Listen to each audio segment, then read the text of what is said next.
तो said he में रखेंगे, he said that he was playing।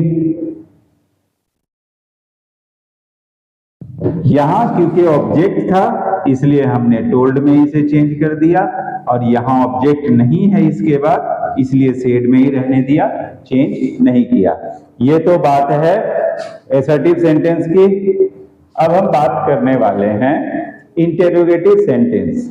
अगर इसकी जगह पर इंटेरोगेटिव सेंटेंस है रिपोर्टिंग स्पीच, तो उसमें हम क्या करेंगे? तो उसमें सबसे पहले रिपोर्टिंग वर्ब उसको आस्क में बदल देंगे, आस्क्ड, और इन्वर्टेड कॉमा को हटाने के लिए कनेक्टर इफ का यूज करेंगे। लेकिन अगर रिपोर्टिंग स्पीच शुरू हो रहा है किसी WH वर्ड यानी इंट्रोगेटिव किसी वर्ड से, तो हम वहां पर इफ कनेक्टर का यूज नहीं करेंगे, डायरेक्ट ही हम WH वर्ड से आगे चेंज करेंगे जो भी करना है। जैसे यहां एग्जांपल पे, he said to me are you ill, यहां पर he asked me, said को asked में बदल दिया, और if I was ill, क्योंकि यहां इंट्रोगेटिव सेंटेंस जो बना है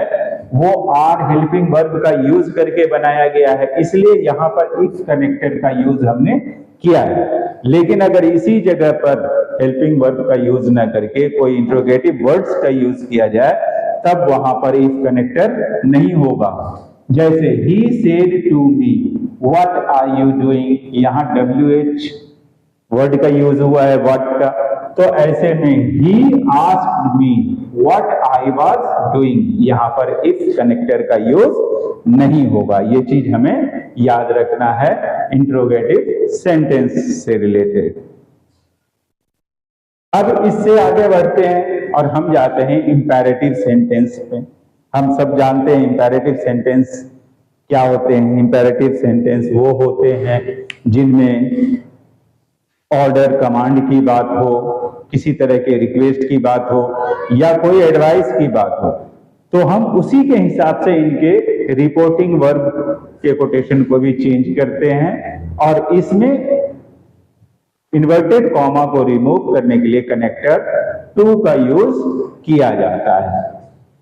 रिपोर्टिंग वर्ब को ऑर्डर्ड, रिक्वेस्टेड या एडवाइज्ड में चेंज करेंगे। अगर ऑर्डर है तो ऑर्डर्ड में, अगर रिक्वेस्ट है तो रिक्वेस्टेड में, और एडवाइस है तो एडवाइस